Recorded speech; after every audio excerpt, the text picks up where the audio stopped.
brought to you by Silver Pumps. Top quality और consistent performance के लिए सिर्फ सिल्वर पंप नाम याद रखना। मैं इस सदन का ध्यान तत्काल सार्वजनिक मुद्दे बेसहारा जानवरों की दयनीय स्थिति की ओर आकर्षित करना चाहता हूं। राज्य में बेसहारा जानवरों की बढ़ती संख्या के कारण भोजन, चारे और चिकित्सा देखभाल की कमी के कारण गंभीर पीड़ा हो रही है। कई बेसहारा जानवर प्लास्टिक कचरा, कूड़ा कचरा खाकर मर रहे हैं। इसके अतिरिक्त आवारा मवेशियों से होने वाली दुर्घटना भी बढ़ी है, जिससे मानव जीवन और जानवरों दोनों के लिए खतरा पैदा हुआ है। पर्याप्त पशुओं और चारे की व्यवस्था के अभाव ने स्थिति की ओर ज्यादा खराब कर दिया। सरकार को उचित अपशिष्ट निपटान सुनिश्चित करने, पशु आश्रयों की स्थापना करने और आवारा जानवरों की आबादी को नियंत्रित करने के लिए प्रभावी नसबंदी कार्यक्रम लागू करने के तत्काल कदम उठाने चाहिए। मैं संबंधित मंत्री से अनुरोध करूंगा कि वे बेसहारा पशुओं के कल्याण और सुरक्षा के लिए की जा रहे उपायों के बारे में सदन में एक वक्तव्य दें। अब माननीय शहरी स्थानीय निकाय मंत्री अपना वक्तव्य प्रस्तुत करेंगे। माननीय अध्यक्ष जी, जो आपके माध्यम से जो माननीय सदस्य ने ये कॉलिंग अटेंशन नोटिस देकर जो ये तीनों हमारे माननीय विधायक अशोक अरोड़ा जी, मनदीप चट्टा जी और बलवान दौलतपुर जी ने जो रखी है, वो एक वाकई में एक सामाजिक मुद्दा है और एक कहते हैं ना कि एक जन समस्या है। लेकिन उसके लिए मैं आप लोगों को बताना चाहूँगा कि जो ये पिछले 2014 से लेकर आज तक जो भारतीय जनता पार्टी की सरकार आई है, उसने अनेकों काम इस मुद्दे के तहत किए हैं और इसको बेटर करने के रेगुलर उपाय किए हैं और रेगुलर करते आ रहे हैं, क्योंकि ये समस्या सभी की समस्या, साझी समस्या है। तो मैं इनके इस जो इन्होंने आज ये ध्यानाकर्षण प्रस्ताव जो लेकर आए हैं, ये बताना चाहूँगा कि जब 2014 में पहली बार भारतीय जनता पार्टी की सरकार आई, तो उससे पहले 2014-15 का जो इसका बजट था, टोटल गौ सेवा आयोग का जो बजट था, वो 2 करोड़ होता था और जिसके अंदर चारा अनुदान राशि 1,85,00,000 थी। लेकिन आज उसे बढ़ाकर हरियाणा की सरकार ने 425 करोड़ रुपए का बजट कर दिया और चारा अनुदान राशि 163 करोड़ रुपए अभी तक जो है डिस्बर्समेंट इस साल के अंदर हो चुकी है। तो ये चिंता जो है सरकार की, और ये भारतीय जनता पार्टी की सरकार ही 2014 के अंदर गौ संवर्धन कानून लेकर आई थी और गौ रक्षा का जो बिल है वो भी लेकर आई थी। और जो ये समस्या है, इसके लिए रेगुलर सरकार काम कर रही है। उस समय रजिस्टर्ड गौशालाएं 230 थी और आज 683 गौशालाएं जो आज हरियाणा के अंदर एग्जिस्ट करती हैं, जिनको अनुदान देने का काम हरियाणा की सरकार करती है। और उसके अलावा जो माननीय सदस्य ने चिंता जाहिर करी है कि किस तरीके से जो हमारी गौवंश है वो सड़कों पर घूम रहा है, तो मैं इनसे कहना चाहूँगा कि 1,73,501 जो पशुओं की कुल क्षमता वाली 185 गौशालाएं जो है, हम लोगों ने 1,73,000 गौवंश है, उनको गौशालाओं में पिछले 5 साल के अंदर स्थानांतरित करने का काम किया। और जो बेसहारा पशु लोग सुबह दूध निकालकर छोड़ देते हैं, उसके अंदर भी हमने 1 जनवरी 2024 से अभी तक 35 लाख का जुर्माना करने का काम किया। इसके अलावा नए 17 जो नए अस्पताल बनाने का काम किया गोरक्षा के लिए, और इसके अलावा 12 सरकारी औषधालय जो पशुओं के लिए खोलने का काम किया। और जो आपने कहा कि जो कुत्तों के लिए, कुत्तों की नसबंदी के लिए भी हमने एक बड़ा प्रोग्राम चलाने का काम किया और 25,325 कुत्तों की जो नसबंदी है वो 1 जनवरी 2024 से अभी तक करने का काम किया। इसके अलावा जगह जगह पर उनके स्टरलाइजेशन के लिए केंद्र खोले गए और डॉग्स को स्टरलाइज करने का काम किया।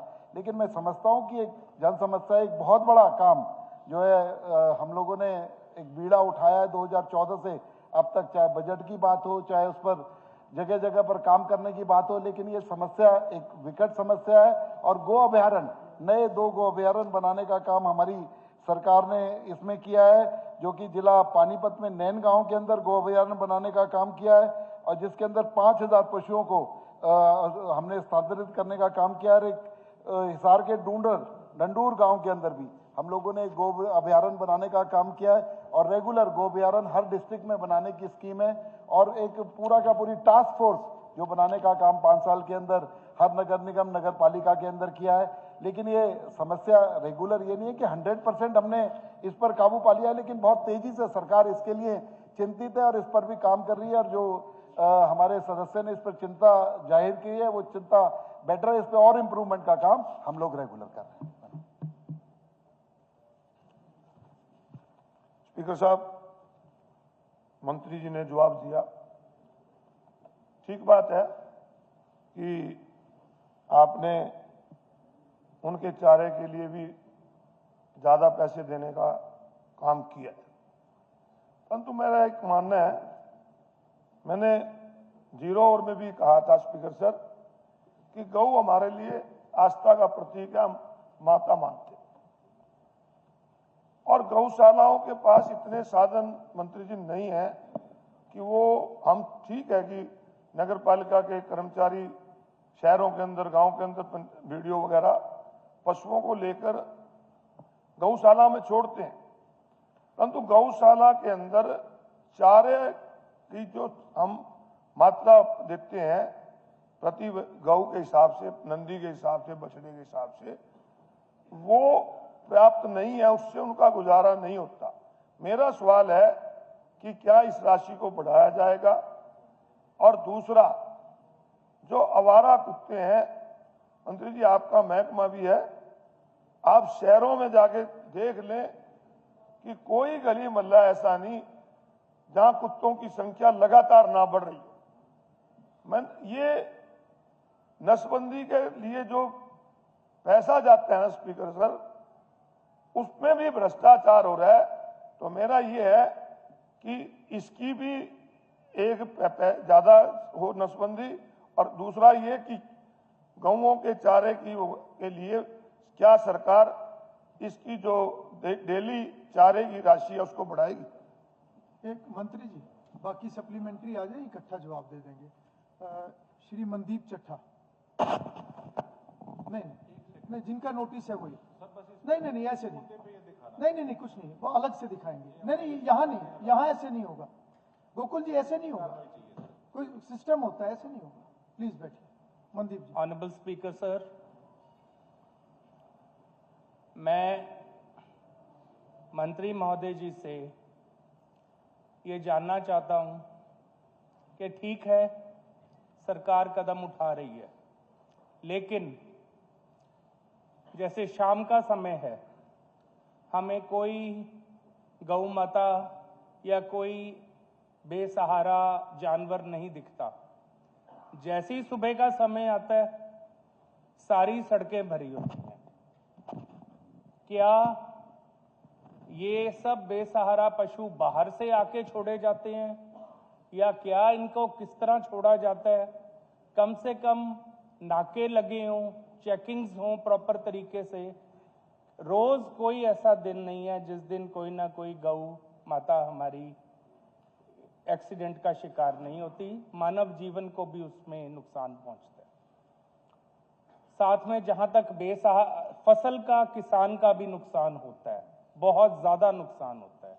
मंत्री जी, जहां तक कुत्तों की बात है, मैं सैर करने जाता हूं, अब तो मैं घर पे ही कर लेता हूं। बाहर निकलो तो एक डंडा साथ में लेके जाना पड़ता है। 10-10 का झुंड है बाहर, कि कौन इकट्ठे होके ना पड़ जाएं। तो sterilisation is very very important.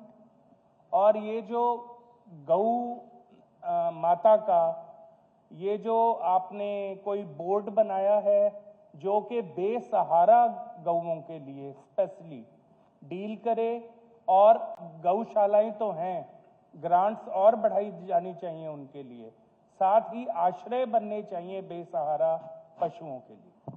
बहुत बहुत धन्यवाद सर। श्री बलवान सिंह दौलतपुरिया। धन्यवाद स्पीकर साहब। स्पीकर सर, मंत्री जी ने काफ़ी कुछ बताया, आर्थिक सहायता भी कर रहे हैं, उनके रख रखाव के लिए कर रहे हैं। और हरियाणा प्रदेश की 2 करोड़ 80 लाख जनता ने सर्वसम्मति से इसी महान सदन में गौ संवर्धन संरक्षण कानून बनाने का काम किया था। हम सभी गौ माता की रक्षा के लिए वचनबद्ध हैं। तो मंत्री जी, मैं आपको बताना चाहूँगा कि जो आप फंड देते हो गौशाला में, वो फंड पर्याप्त नहीं है। आर्थिक तौर पे गौशाला की स्थिति बड़ी पुअर है। वो मैनेजमेंट कमेटी दिसंबर से लेकर मार्च तक गौ कथा कराती है, हफ्ता 10 दिन की, ताकि कोई हमारे जैसे लोग जाएं या दूसरे लोग जाएं, कुछ चंदा दे और उनको 10-15 लाख 20 लाख तक का सहारा होता है, उनको 1 साल निकलता है। और आपने जो बोर्ड बना रखा है उससे भी आता है। मेरा आपसे एक सुझाव है कि डी प्लान से प्रत्येक गौशाला को हर साल 5 लाख रुपए देने की आप घोषणा करें। डी प्लान से जो हमारी होती है उसमें प्रत्येक गौशाला को शेड के लिए बनाया जाए। ये बेसहारा पशुओं की समस्या गांव में कम है स्पीकर सर, क्योंकि प्रत्येक गांव में लगभग गौशाला बढ़ गई। मेरे फतेहाबाद जिले के भट्टू ब्लॉक एक ऐसा है, हरियाणा छोड़े पूरे भारत में एक सिंगल ब्लॉक है जिसके प्रत्येक गांव में गौशाला है। इतने गौ भक्त हैं, सारे उसको अच्छी तरीके से चलाते हैं, वहां पे नहीं। लेकिन ये समस्या शहरों में है। तो शहरों में मैं माननीय मंत्री जी से कहना चाहूंगा कि शहरों में जो बेसहारा पशु हैं, आप उनकी गांव की गौशाला में 150 के अनुसार उनको भेजें, लेकिन भेजने के साथ साथ आप उनको 10-10 लाख रुपए ग्रांट देने का काम करें, ताकि मैनेजमेंट कमेटी के सदस्य उन पशुओं को लेने में आनाकानी ना करें, उनकी अच्छी तरीके से देखभाल करें। क्योंकि हम सभी साथी गौशाला में जाते हैं, आर्थिक तौर पर प्रत्येक गौशाला की स्थिति बड़ी दयनीय है। और इसी तरह से स्पीकर सर, जो ईओ होते हैं नगर परिषद के, नगर पालिका के, उनकी आप जिम्मेवारी तय करें। जिस भी शहर में ज्यादा बेसहारा पशु होंगे आपकी जिम्मेवारी होगी। अगर अधिकारी अपनी जिम्मेवारी समझे और चेयरमैन बखूबी तरीके से काम करें तो हम इसको अच्छी तरीके से संभाल सकते हैं और हमारा शहर को हमें बेसहारा पशुओं से मुक्त कर सकते हैं। हमारे बुन्ना एक छोटा सा शहर है और वहां पे हमारी चेयरपर्सन है श्रीमती अर्पणा पसरिजा। वो इतनी लेडी अच्छा काम करती है कि आज पूरे हरियाणा में बुन्ना शहर के अंदर आपको कोई भी बेसहारा पशु नहीं मिलेगा। आपको इनके बाद शॉर्ट में करो, प्रश्न पूछ लें। उससे चेयरमैन की हमें प्रशंसा करनी चाहिए जी। पूरे हरियाणा में एक ऐसा बुन्ना शहर है जहाँ पे बेसहारा पशु मुक्त शहर है। वो उस लड़की की बदौलत वो इतना मेहनत करती है, अधिकारियों साथ ही घूमती है। और कई बार अधिकारियों इस पे ध्यान देना चाहिए। लोग सुबह छोड़ देते हैं अपनी गाय को और दूसरों को, और शाम को पकड़ लेते हैं। ऐसे आदमियों को आइडेंटिफाई करना चाहिए। भाई सुबह छोड़ दें, शाम को उनके घर जाते हैं, तो उनके ऊपर भी कोई न कोई कार्रवाई होनी चाहिए। धन्यवाद। स्पीकर सर, एक और सवाल मंत्री से पूछना चाहूंगा। और क्योंकि बंदरों और कुत्तों के काटने के बाद जब हॉस्पिटल में ले जाया जाता है तो वहां वैक्सीन नहीं होती, तो मंत्री जी क्या उचित व्यवस्था इस प्रकार की जाएगी? पहले तो यह है कि इनका प्रबंध किया जाए, परंतु फिर भी अगर कोई घटना घट जाती है तो अस्पतालों के अंदर उचित वैक्सीन की व्यवस्था नहीं है, क्या पूरी की जाएगी? मंत्री जी, मैं आपके माध्यम से अपने तीनों साथियों को बताना चाहूँगा कि जो जो सुझाव या जो जो प्रश्न इन्होंने किए हैं उन पर सभी पर और बेटर तरीके से रेगुलर काम चल रहा है। मैं आंकड़े गिनाऊंगा, पढ़ के सुनाऊंगा, क्योंकि टेबल पर भी सारा जवाब दे दिया गया है, वो पढ़ ले। लेकिन अगर सदन का, क्योंकि आज समय कम है, तो इसलिए चाहेंगे तो मैं डिटेल भी बता दूंगा। लेकिन आपने जो कहा है कि आवारा कुत्तों की जो बात की है, उनको स्टरलाइज करने के काम को, रेगुलर डॉग्स को स्टरलाइज करने का काम मैंने ये 1.5 साल की अवधि बताई है। 30,000 कुत्तों को लगभग स्टरलाइज करने का काम किया गया है। इस गति को और बढ़ावा देने का काम करेंगे, इसको और बढ़ाएंगे, क्योंकि एक समस्या, और बंदरों की समस्याओं को भी हमने लगभग 45,000 जो बंदरों को हमने वन के अंदर शिफ्ट करने का काम पिछले 1.5 साल के अंदर किया है। मैं आंकड़े, आपके पास पूरी डिटेल है पूरी की। अब मैं कह रहा हूँ इस तरीके से गौवंश भी 1,85,000 का जो अनुदान था उसको बढ़ाकर एक साथ 1,163 करोड़ करने का काम जो गौचारे का है वो हमने किया। और आपकी जो चिंता है कि आज 10 रुपए बछड़ी को, 20 रुपए गाय को और 25 रुपए नंदी को जो हर रोज चारे के दिए जाते हैं वो पर्याप्त नहीं है, तो मैं ये कहना चाहूंगा कि जो गाँव के अंदर जो गौ संवर्धन है वो ठीक तरीके से होता है, लेकिन शहरों के अंदर ज्यादा समस्या है। और हम हर डिस्ट्रिक्ट के अंदर एक गौ अभ्यारण्य, जैसा कि पानीपत और हिसार के अंदर अभी बनाया गया, ऐसे बड़े बड़े गौ अभ्यारण्य बनाकर अगले 1-1.5 साल के अंदर सारी जो गौओं को उसमें शिफ्ट करने का काम करेंगे। और जो जरूरत पड़ेगी चारे की, क्योंकि रेगुलर 10 साल के अंदर 100 काम करवा लेते। मुख्यमंत्री चले गए, मैं होली वाले दिन पवित्र काम कर दो, पवित्र काम है, गौओं के चारा की वो जो मैं बता रहा हूं, उसको बढ़ा दो, माननीय उनको होगा। उनका काम है कहीं और घटा लियो। माननीय विधायक जी, आप देखिए, मैं आपके माध्यम से बताना चाहता हूँ, 1,85,00,000 रुपए की जो ग्रांट थी उसे बढ़ाकर 163 करोड़ करने का काम किया, और गौरक्षा बजट भी 212 गुना बढ़ाने का काम किया हमने 10 साल के अंदर। 212 गुना, जो 2 करोड़ था उसे 425 करोड़ करने का काम किया। समय समय पर इसकी जैसे जैसे जरूरत होगी उसको बढ़ाने का काम करेंगे।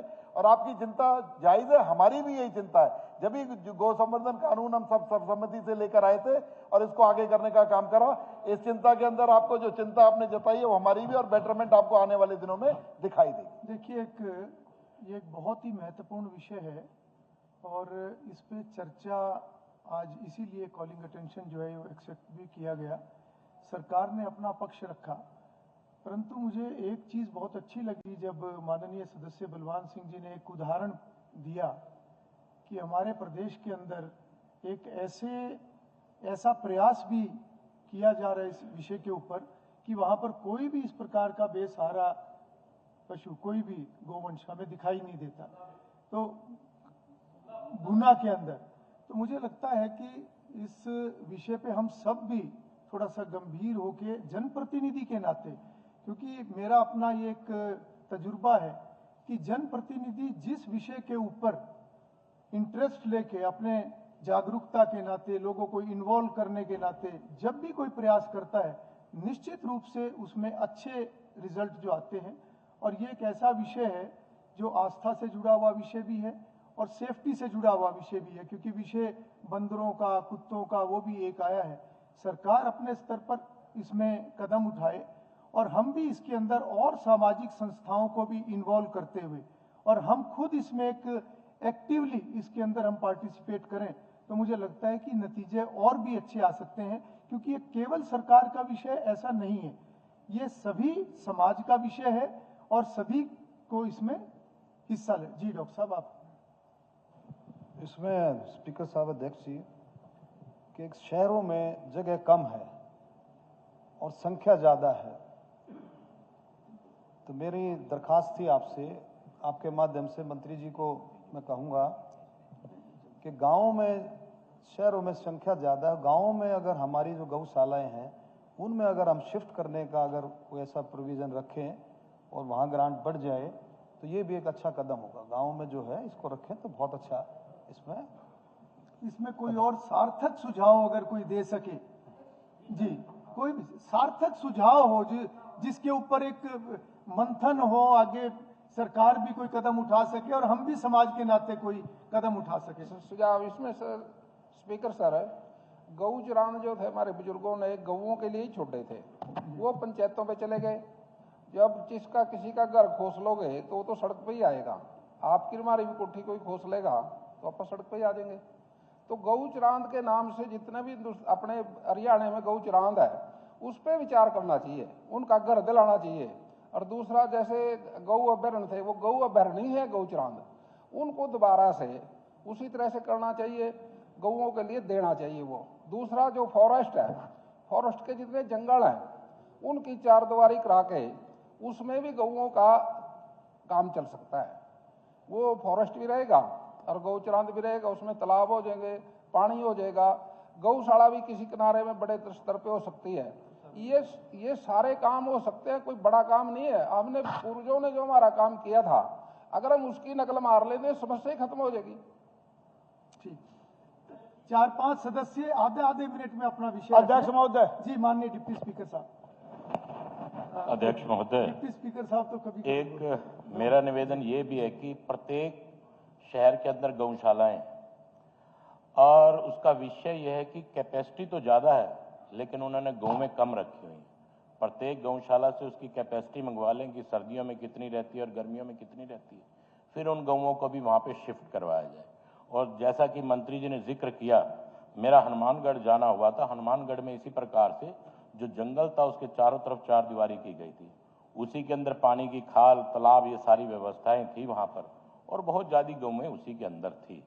तो अगर इसी प्रकार से हम लोग ये चीज़ भी बनाएं तो शहर के अंदर प्राइवेट और जो बहुत बड़े लेवल की काफ़ी गौएं हैं, और गांव के अंदर भी अगर हम सरपंच से कहें कि जितनी जगह गांव से गौओं से संबंधित है, और उसमें हम सरकार भी मदद करेगी, प्रत्येक विधायक के पास भी ग्रांट आती है 10-10 लाख रुपया दे के, तो एक उचित सी राशि दे के उसकी 4 दीवारी करवा के कम से कम गौओं को वहां रखा जा सकता है।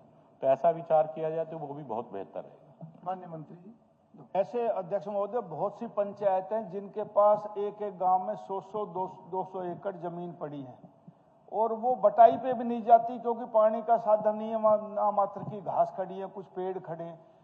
4 दीवारी तो बहुत महंगा पड़ेगा, लेकिन उनकी फेंसिंग हो जाए और उनमें हजार पूरे हरियाणा में यदि अप्रोक्सीमेट हम अंदाजा लगाएं, सर्वे कराएं तो 40,000 से ज्यादा पशुधन सड़कों पे नहीं है। और ये 40,000 कोई ज्यादा नहीं है, इतनी जमीन है हरियाणा में खाली पड़ी है, उनकी फेंसिंग करा के पंचायती जमीनों पे ही उनमें घास वगैरह बो के उनका इंतजाम हो जाए। उन जो पेड़ है उनके नीचे गाय परमानेंट, वो वैसे भी बाहर सोती है, वहां भी सो सकती है सर्दी में। सबसे बढ़िया, सस्ता और टिकाऊ इलाज यही होगा। गीता जी। धन्यवाद अध्यक्ष महोदय, बहुत ही महत्वपूर्ण विषय है और आपने इसकी गंभीरता को भी समझा, इसके लिए बहुत धन्यवाद। पहले भी नॉन ऑफिशियल रेजोल्यूशन पे बहुत लंबी इस पे चर्चा हुई। अध्यक्ष महोदय, एक तो जैसे कि अशोक अरोड़ा जी ने भी कहा, जो आवारा बेसहारा जो कुत्ते सड़कों पर जो चल रहे हैं, वैक्सीनेशन ठीक है, उनके काटने के बाद जो इंजेक्शंस हैं उसकी availability CHC, PSC, general hospitals में ज़रूर इंश्योर की जाए। और साथ ही साथ में जो है सांप काटने की घटनाएं लगातार बहुत ज़्यादा बढ़ती जा रही हैं, क्योंकि जंगल और पेड़ जैसे जैसे काटे जा रहे हैं तो सांप जो है बहुत ज़्यादा आ गए। पिछले दिनों में आपने देखा होगा सांप काटने की वजह से बहुत ज़्यादा डेथ हुई है। तो अध्यक्ष महोदय, ये भी इंश्योर किया जाए और सबको इसकी सार्वजनिक सूचना भी दी जाए कि सांप काटने का कहाँ इलाज या दवाई अवेलेबल होती है, ताकि उस समय फटाफट उसको ले जाया जा सके। और अध्यक्ष महोदय, जो आजकल नेशनल हाईवेज पर, स्टेट रोड्स पर नील गाय की वजह से बहुत एक्सीडेंट हुए हैं, वो इतने खतरनाक होते हैं एक्सीडेंट। नील गाय की इतनी स्पीड होती है कि गाड़ी की स्पीड के साथ अगर वो टकरा जाए तो बहुत ज़्यादा इस तरह के एक्सीडेंट के मामले जो है आ रहे हैं। और एक अंतिम मेरा कि बंदरों को पकड़ने के लिए प्रयास किया जा रहा है, अच्छी बात है, लेकिन उनको पकड़कर या तो कलेसर यमुनानगर में छोड़ दिया जाता है या उनको पकड़कर, मेरा खुद का गांव है मातनहेल की बणी है जी, उसमें छोड़ दिया जाता है। वो फिर सारे के सारे जो है वो बाहर आ जाते हैं। समस्या का हल नहीं, वो प्रॉब्लम शिफ्ट करने, एक जगह से शिफ्ट करने, वो केवल शिफ्टिंग हो रही है। समाधान उसके लिए फेंसिंग, यहाँ पर सभी लोग ना सिर्फ प्रॉब्लम को वो कर रहे हैं। कोई भी सार्थक सुझाव आपके पास हो उसको करने का सुझाव बताएं, क्योंकि कुत्तों को अगर एक जगह से दूसरी जगह शिफ्ट करते हैं, कानून वाले आता है, बंदरों की बात कानून सिर्फ उन्हें स्टरलाइज कराया जाता है। बंदरों को बनी में या जंगल में छोड़ने के अलावा कोई हमारे पास कोई चारा नहीं, कोई मंत्री जी ठीक है, किसी के पास बंदरों के लिए जैसे बड़ी बनी है तो जी उसको फेंसिंग 4 दीवारी या उसकी केज बनाई जा सकती है। बंदर नहीं रुकेंगे। और एक और बात जो हमें माननीय मंत्री जी ने कही कि गो चरान की जो भूमि है, उसी का जो मैंने कहा हर डिस्ट्रिक्ट के अंदर गो अभ्यारण्य बनाने की जो बात है, गो चरान की भूमि जो 25, 50, 75 एकड़ भूमि, बड़ी बड़ी भूमि है, उसको फेंसिंग कर उसके अंदर सारी सुविधाएं देकर गो वंश को वहां पर स्थापित करने का काम वो चल रहा है। और उसी के तहत पानीपत और हिसार में बनाया गया है। और ULB डिपार्टमेंट ने और गो जो हमारा आयोग है उसने 10 करोड़ रुपए का प्रोविजन इस गो अभ्यारण्य को बनाने के लिए रखा भी है। हर डिस्ट्रिक्ट के अंदर बनाएंगे, अगर कहीं 10 करोड़ रुपए का उसका प्रोविजन। अच्छी बात है। अध्यक्ष महोदय, एक सेकेंड, जो गायें या नंदी या बेसहारा पशु हैं सर, उनके रिफ्लेक्टर्स डाले जाते हैं, कुछ NGOs भी इसमें अच्छा काम कर रही हैं, उनकी आप नंबरिंग भी कर दें। आप टेंडर देते हैं, पैसा अलॉट करते हैं, सेम लोग लेते हैं, ये एक धंधा भी चल रहा है। सेम गायें जा रही है, आ रही है और उन पे पेमेंट हो रही है। तो इस चीज को काइंडली मंत्री जी आप मॉनिटरिंग करें, जिनको टेंडर दिया जा रहा है वो पैसा सही ढंग से यूटिलाइज हो, सेम पशु ही ना घूमते रहे वही संख्या और वही चलता रहता है। समाज के लोगों को भी जोड़ने के लिए मैं विशेष आप सबसे आग्रह करूंगा जी, क्योंकि मैं अपने अनुभव से बता रहा हूं। मेरे पास एक पानीपत के कोई सज्जन आए, ये 3 साल पहले की बात है, और उन्होंने एक प्रस्ताव दिया कि हम किसी गौशाला को हम गोद ले सकते हैं अगर। तो इस प्रकार का भी मंत्री जी सरकार को ध्यान करे कि अगर कोई इन्वॉल्व होना चाहे, कोई संस्था इन्वॉल्व होना चाहे, कोई अपना कंट्रीब्यूट करना चाहे, ताकि एक बल मिलता है हमारे अभियान को। ये जो गो अभ्यारण्य बनाने की बात है, इसमें सामाजिक संस्थाओं को भी जोड़ा जा रहा है कि जो हम 10 रुपए, 20 रुपए और 25 रुपए दे रहे हैं, उसके अलावा सामाजिक संस्थाएं, क्योंकि गो हमारी आस्था का जो है केंद्र है और हमारी आस्था की बात है, तो इसमें बहुत सारी सामाजिक संस्थाएं सैकड़ों गौशालाएं चला भी रही हैं, उनको उससे जोड़कर बिल्कुल चला रही है। सिर्फ एक मिनट के लिए सर, अध्यक्ष अर्जुन चौटाला, केवल एक मिनट के लिए कोई अगर सुझाव है तो उसके बाद क्योंकि अभी अगला विषय शुरू करेंगे। गोकुल सेतिया मैं जी जी ज्यादा उसकी वजह से जो आने वाले वहां पर आरती या दूसरे लोग हैं तो उनको बड़ा सारी की खतरा सारी बना प्राइवेट गऊएं होती हैं, ठीक है, सुबह मंत्री छोड़ जी। दी जाती हैं और शाम को ले जी, लिया वही जाता हम कह रहे है। हैं। तो अलग सामाजिक से भी चिंता आप है जो इंश्योर अलग कर से रहे भी हैं। चर्चा बाद सब्जी में मंडी करेंगे। और अनाज मंडी के गोकुल से जेल जुर्माना करा है, 35 लाख रुपए का जुर्माना करा है, काफी लोगों को करा दिया, लेकिन उसे और ज्यादा तेज करें और ठीक है मंत्री जी। गोकुल बेसहारा सेतिया। पशु हमारे थेड़ के इलाके पे बहुत ज्यादा है जी। छोटे सुझाव, 150 गज में वहाँ पे गऊएं रख रखी हैं और शाम को दूध निकाल लेते हैं फिर छोड़ देते हैं।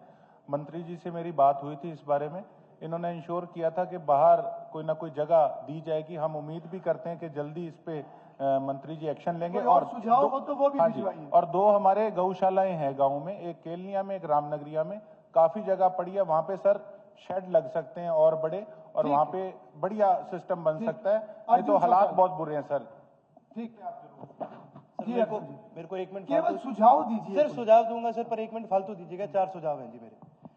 सबसे पहले जी, जब हम गौ माता की बात करते हैं तो हम पूछते हैं गौ माता को, ठीक है। वो कारण सबसे बड़ा ये है कि मनुष्य का इतिहास गौ माता के साथ जुड़ा हुआ है।